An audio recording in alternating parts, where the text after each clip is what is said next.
By 1863, Missouri had endured 2 years of a civil war unlike any other. It was a conflict fought not just between armies, but within communities, families, and even individual hearts. The state's strategic location and deeply divided loyalties ensured a prolonged and brutal struggle. While major conventional battles often defined the war elsewhere, Missouri's conflict was characterized by a relentless, vicious guerrilla campaign. This internal struggle intensified dramatically in the war's later stages, leaving an indelible mark on the landscape and its people. The lines between soldier and civilian blurred, leading to widespread devastation and a cycle of retribution. The guerrilla war in Missouri was a brutal, localized affair, driven by deeply personal grievances and ideological fervor. Figures like William Clark Quantrill emerged as notorious leaders, commanding bands of irregulars who operated with extreme violence. Their actions often transcended conventional military objectives, focusing instead on terror and destruction. Quantrill's raiders, though often associated with Missouri, launched one of their most infamous attacks across the border.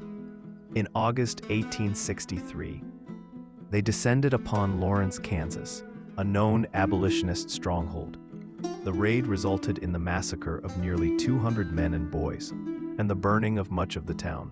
The Lawrence massacre provoked a swift and devastating Union response. General Thomas Ewing Jr., commander of the District of the Border, issued General Order No. 11 just days later.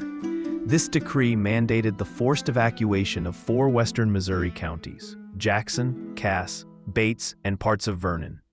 The order aimed to deprive Quantrill and other guerrillas of their civilian support network. Thousands of residents, many of them innocent, were forced from their homes, with little more than they could carry. Their properties were then systematically destroyed, creating a desolate, burnt district that would take generations to recover. The vacuum created by Order No. 11 and the ongoing conflict allowed other ruthless guerrilla leaders to rise to prominence. William Bloody Bill Anderson and George Todd became particularly feared figures. Their bands, often comprising young men hardened by years of violence, operated with a chilling disregard for human life. Anderson, in particular, gained notoriety for his extreme brutality and the scalping of Union dead. His methods were designed to instill terror and demoralize Union forces and their sympathizers. These guerrilla actions further destabilized the region, making any semblance of order impossible. In September 1864, Anderson's guerrillas perpetrated another horrific act, the Centralia Massacre. They ambushed a train carrying unarmed Union soldiers on furlough, executing 24 of them. Later that day, Anderson's men ambushed and annihilated a pursuing detachment of Union cavalry, killing over 100 soldiers. This event underscored the savage nature of the Missouri conflict and the inability of conventional forces to effectively counter the guerrillas. The Centralia Massacre sent shockwaves across the nation, highlighting the unique horrors unfolding in Missouri. As the Confederacy faced increasing pressure on all fronts, General Sterling Price launched a desperate gamble in the fall of 1864. His objective was to reclaim Missouri for the South, capture St. Louis, and potentially influence the upcoming presidential election. This would be the last major Confederate offensive west of the Mississippi. Price's army, though initially numbering around 12,000, was poorly equipped and comprised many raw recruits. They faced a formidable challenge against entrenched Union forces and the logistical difficulties of a long campaign. The expedition began with some initial successes, but soon encountered stiff resistance. One of the first major engagements was the Battle of Pilot Knob, where Price's forces suffered heavy casualties attempting to dislodge Union defenders from Fort Davidson. Though the Confederates eventually took the fort, the delay and losses proved costly. Price then bypassed St. Louis, turning west towards Jefferson City. Union forces, under the command of Major General Samuel R. Curtis and Major General Alfred Pleasonton, began to converge on Price.